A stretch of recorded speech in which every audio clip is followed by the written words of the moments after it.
The time is 9 o'clock and you're listening to CHMA 106.9 FM. And now it's time for your CHMA News. We're broadcasting from Sackville, New Brunswick, the heart of the Maritimes and the traditional and unceded lands of the Mi'kmaq people. Coming up in the next 15 minutes, we'll have your local news, Atlantic update, weather, sports update, and some community announcements. Hello, this is Clinton Davis with your CHMA local news. So I'm an associate professor in the psychology department, and I teach about neuroscience and sex. And that is Lisa Dawn Hamilton. She teaches neuroscience and human sexuality at Mount Allison University in Sackville. Over the months, I've broken down one profound discussion about sex and sex education with a 6-part interview with Dr. Lisa Dawn. This is part 5. In earlier parts of the series, we looked at the questions students bring into the classroom, whether they are normal, how consent works, and how mixed messages shape expectations. But those questions do not seem to disappear with graduation, age, or even adulthood. Alongside her academic work, Hamilton runs Sex Ed East. It's an adult sex education initiative based here in New Brunswick. And Hamilton says adults are navigating a contradiction. We live in a sex-negative culture where there's sexual things kind of all over the place, but no actual real conversations about sex. She says when adults gather in her workshops, a familiar theme surfaces. Essentially what came down to was the am I normal, right? And so it's not usually framed exactly that way, but it's sort of like, you know, oh, I get really horny at this time, but my partner doesn't seem interested. You know, is that weird? Or, you know, I don't like having sex at bedtime. I have more energy during the day, but I think people are supposed to have sex at bedtime. Is that weird? You know, and so again, I don't think there's one specific question that I would say is the most common. It's just really that variation of, is this thing that I prefer normal? And it's the same question she hears from university students, but this time it's coming from adults. Hamilton says many people did not receive comprehensive sex education growing up, and some feel embarrassed admitting they still have questions. I set out to do education for the average adult, but a lot of people are embarrassed to reach out and say, I don't know about sex. So what I've ended up doing actually is a lot of education of parents. Through Sex Ed East, Hamilton works with parents and professionals across New Brunswick. Some attend because they want to support their children better than they were supported themselves. Others are health professionals or educators looking for clearer language. People in helping professions like therapists, counselors, doctors, nurses who might deal with sex in their practice and just help them feel more comfortable talking about these things so that they're not shaming their clients or patients. Absolutely, yeah. And so a lot of my training is just keep your face neutral, right? Hamilton says reactions matter. Young people pay attention not just to what adults say, but how they say it. She says early conversations about sex and consent do not need to begin with intercourse or risk. They can begin with body autonomy. So I think parents should start early around things like consent, right? So even within siblings, you know, if someone's punching their sister or whatever, you know, just saying like, you know, you can't touch people unless they say so. So it doesn't even have to be sexual, but just kind of having those consent conversations really early can be really beneficial. Hamilton says even how adults label body parts can shape a child's comfort levels later. She encourages parents to avoid shame-based language and to use accurate terms. Labeling body parts with their actual names as young as possible, not using names that are silly or goofy. When we give them like silly names, it sort of conveys that shame, the idea of quote unquote private parts. Don't call them private parts because then when a child is being abused, someone might say, you need to keep this private, right? This needs to be a secret. These are your private parts. And so we just say like bathing suit parts often now. Hamilton says these small shifts help remove stigma and create space for safer, clearer conversations as children grow, ideally leading to better communication in adulthood. And she says communication does not make intimacy less natural. And I think one of the biggest things we need to push back on is the idea that sex has to be spontaneous. I think great sex and healthy sex comes from having those conversations. Hamilton says changing the culture around sex doesn't happen overnight, but it starts with adults becoming more comfortable talking with partners, with children, and with each other. Hamilton says adults are often relieved to learn that they are not alone in feeling underprepared for sex. Through Sex Ed East, she hopes to normalize these conversations, not just in classrooms, but at kitchen tables, in community spaces, anywhere in New Brunswick. And next time, in the final part of this series, we look at where these conversations are headed in Atlantic Canada, and according to Hamilton, what it would take to make open, informed discussions about sex feel normal. Find this story and the rest of the interview at chmafm.com. Questions, comments, or feedback? Email news@chmafm.com and let us know. I'm Clinton Davis with your local CHMA News here in Tantramar.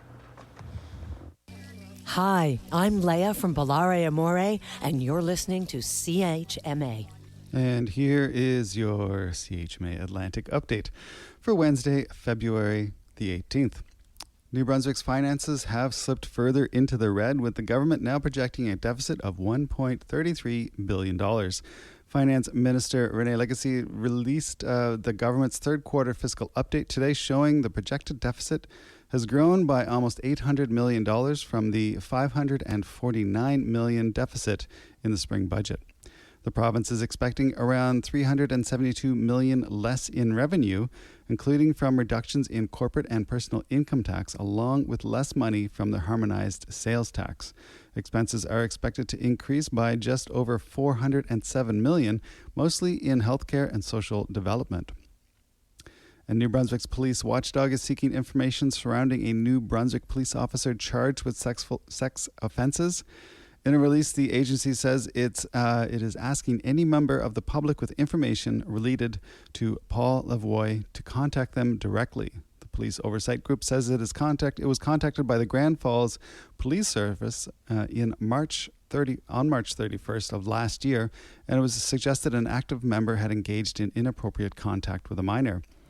After an investigation, the agency says Constable Paul Lavoie was charged with multiple offenses, including making sexual explicit material, child luring, and breach of trust. And a bid by a U.S.-based group to bring 2 captive killer whales from France to a proposed seaside refuge in Nova Scotia is facing fresh criticism from a well-known but polarizing anti-whaling campaigner. Founder of the Sea Shepherd Conservation Society, Paul Watson, says he's opposed to the Whale Sanctuary Project's plan to place killer whales, Wiki and Keijo, in a huge floating pin near Wine Harbor before the end of this summer. Watson took aim at the project during a meeting in Paris yesterday with government officials and whale experts, as well as representatives from the Whale Sanctuary Project and Spain's Laurel Park Zoo in the Canary Islands. And Nova Scotia was awarded the contract for the next phase of improvements on one of the busiest sections of Highway 102 to a Montreal-based company. In a release, the government said that WSP Global will produce preliminary design work for the roadway in Halifax between the exit at Bayers Road and 4C to Highway 107. WSP is expected to work with Link Nova Scotia and the Department of Works on the project, which will cost $1.1 million and is expected to take 1 year. The province estimates around 60,000 people use a section of Highway 102 daily. And Environment Canada expects another major winter storm to barrel through eastern Newfoundland that started last night. Meteorologist Rob Carroll says the storm will move across the southern Avalon and push into northern Avalon shortly after. Between 25 and 50 centimeters of snow is expected to fall on the region, with wind gusts up to 80 kilometers per hour. The storm is expected to last until later tonight.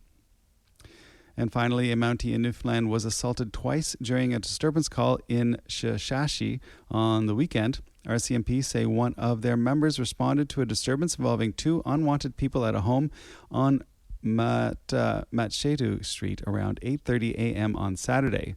A 20-year-old Shishashu man is facing 2 counts of assault on a police officer during his arrest. He's also charged with mischief for obstructing the enjoyment of property.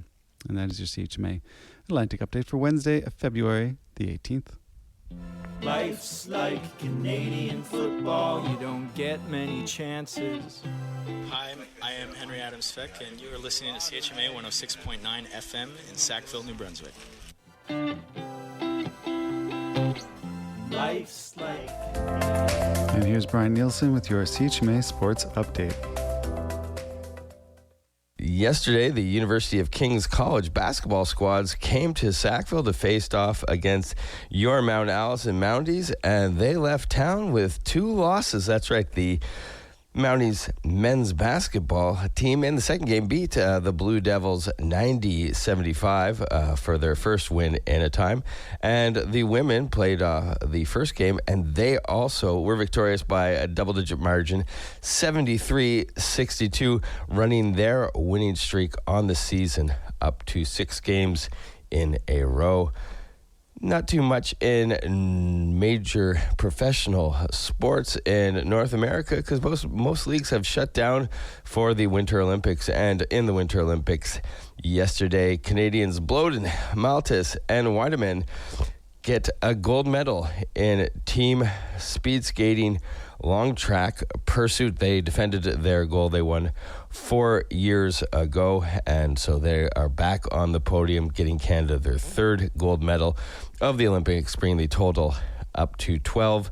Again, the women's hockey final will be played tomorrow at 2 p.m. local time. Check out that, as well as the women's curling rink of led by Homan handed Sweden's Hasselberg their first loss at the Milano Cortina round robin portion of the women's curling. So that's where we are at the Olympics. This is where we are with your CHMA Sports Update for Wednesday, February 18th.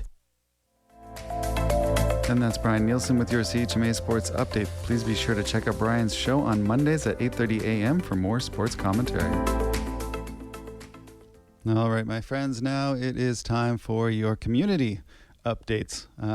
Let's see what is happening. No big updates from the municipality just yet, but it is a holiday week. It's Wednesday on a holiday week, so I expect by later today they'll have something up. But we do have a couple of things. They are now hiring for the manager of administrative. A manager of administrative support clerk. There you go, and an assistant clerk. Interested candidates are invited to submit a resume and cover letter as outlined in the job posting. The deadline for this posting, February 27th. Not a lot of time. Again, that is the manager of administrative support clerk and the assistant clerk. Those are 2 positions. You can go to tantmarmb.com and check that out under their jobs. And taken from, they shared a post. I'm sure if you've heard the word now, they've shared it from Horizon that Tantramara's primary health care center will be expanding into a new and bigger clinic space, and they couldn't be more excited to share the news with you. They invite you to check out the sneak peek of the future home at the York building. This is where Bloom's Flower Shop, that building used to stand, and now they have this big building that's right there. They're saying more clinic space, about 10,000 square feet, and ability to expand primary care service, recruit more health professionals, and welcome more unattached patients. What's next? Space planning and preparations will begin shortly and are anticipated to take between 12 and 16 months to complete.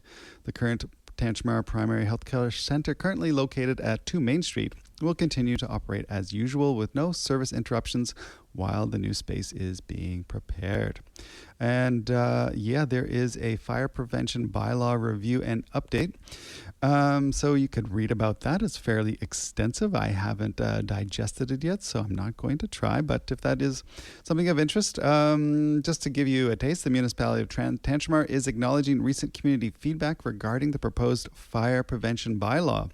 Residents have expressed thoughtful questions about how updating regulations may influence day-to-day activities. Tantramar recognizes the importance of providing clear information as the process moves forward. So there is more information for that, and you can also find that at Tantramar NB. They are also now hiring for a crosswalk guard to help keep pedestrians, especially children, safe at local crossings. If you are attentive, responsible, and committed to community safety, they encourage you to apply. That's, again, you know where to go. TantramarNB.com. And yeah, let's see what is happening around the marshes. Yesterday, I noticed that we had not updated the Sackville Film Society, which, if anyone listens, knows that I'm a big fan of calling that one out. And I didn't get a chance to update our events post just yet. And Twee did not include it either because it is also a winter break week. So something tells me Twee was in a bit of a hurry. But that's all right because it's going to be a big one. And it's a good one to see in the theater. You've probably heard about it. Marty Supreme, a big famous blockbuster of a movie that still hits on the indie side of things. That's February the 19th over at the Amherst Theater.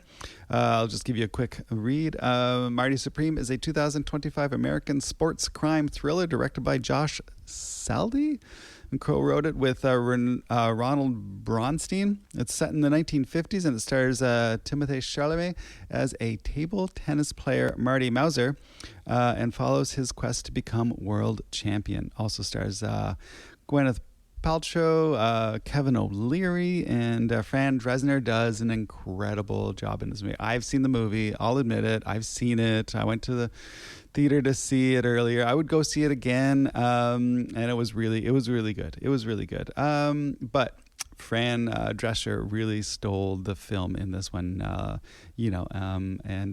I'd encourage you to go check that out as well. Yeah, what else is happening around the marshes? Don McNutt, Timeless Form, still up at the Owens. Ultimate Frisbee Winter is still going down. Bagtown's Winter Trivia Night. Is it the on week for Ducky's Trivia? Don't know. But if it's not, then it is the on week for Ducky's Open Mic Night. Is that? Yeah. On Monday, just to let you know, there was a committee of the whole meeting. You can check that stuff out on YouTube that I guess was streamed. I hadn't heard the word, but I usually do. So check that out for yourself. Well, there you are, folks. Hope you're feeling updated and informed. Let's get in a couple more from the staff here at CHMA, and then we will start with some music. Here we go. Hi, I'm Cheryl with Just by Nature, and you're listening to CHMA 106.9 FM in Sackville, New Brunswick. Hey folks, if you're looking for a fun and creative way to spend time with your children, Make Something Sunday is back with Felt World, a hands-on workshop where kids 12 and under, along with their grown-ups, can cut, shape and play with colorful felt to create a movable felt board artwork. Drop in on Sunday, March 15th from 2 p.m. to 4 p.m. at the Owens Art Gallery in Sackville. No registration is required and it is completely free.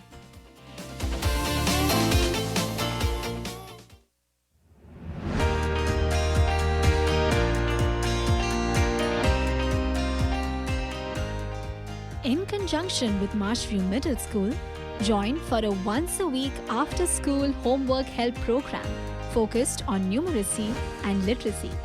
The program will support students with completing homework, provide extra practice sheets or activities, and create a relaxed, supportive space to learn. The program runs Thursdays from 3 to 5 p.m. at Bill Johnstone, starting February 5th and running until April 2nd. Excluding February 19th and March 5th. Registration is open at www.tantramarnb.com/programs.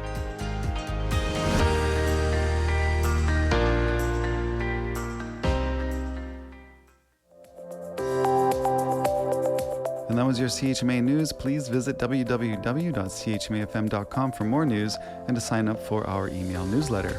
Funding is provided by our monthly sustainers, the Community Radio Fund of Canada, and the Municipality of Tantramar's Community Development Grant. If you have a story idea or would like to include an announcement, please write us at news@chmafm.com.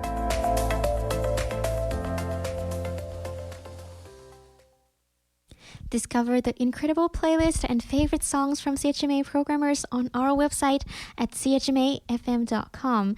And for weekly updates on what's playing, simply visit our website, click on music, and then choose playlist and recently played. You can also sign up to get them delivered directly to your email inbox each week so you can stay in loop with all the exciting new music. Nui. I miss Nui. I miss Nui's voice on the radio. We always have it. But yeah. And I see Nui for lunch, so I can't say that I miss Nui too much, but it's always great to hear her voice. Got some music lined up for you. Got Bennett Mitchell with Rearranging, Not for Radio, with a song for radio called Swan. And Gordon with the track Sweet. And I'll be back with a CHMA schedule update after that. Hint, hint, it includes a winter break. Here we go.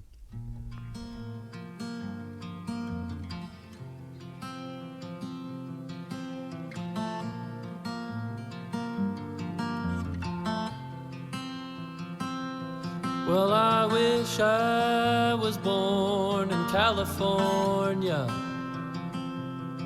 where the hair is blonded by the light. But I'm stuck here on the plains of Alberta, thinking how could this get any worse?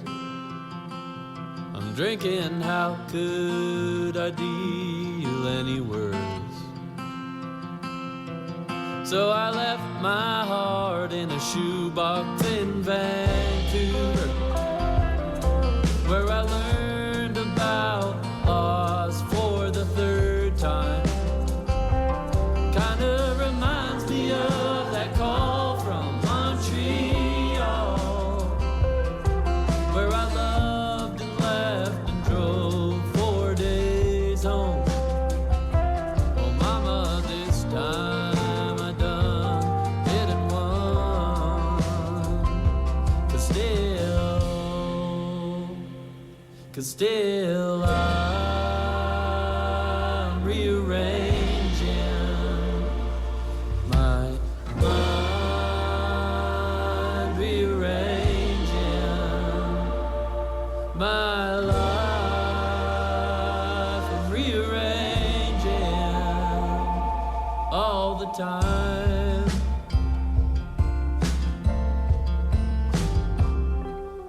Well, I long to go where the flowers grow in Georgia. Maybe that's where this rose ought to show. But I sit here in the Porcupine Hills, crying, where do I ought to go? Oh Papa, I don't know, but I gotta go.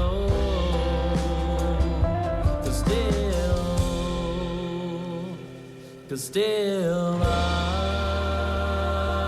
rearranging my mind, rearranging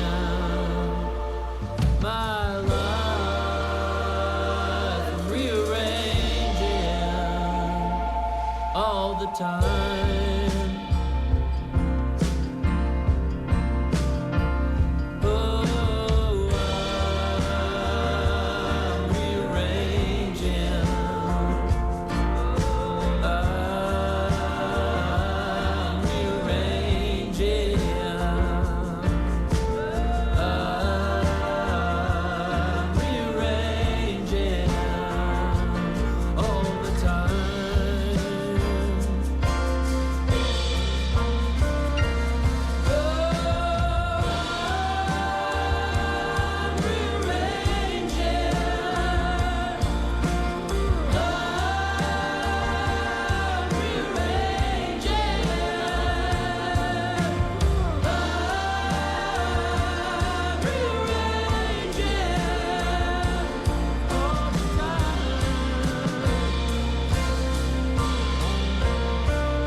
It's a group called Not For Radio with the song Swan that we just played on the radio. Before that, you heard Bennett Mitchell with Rearranging.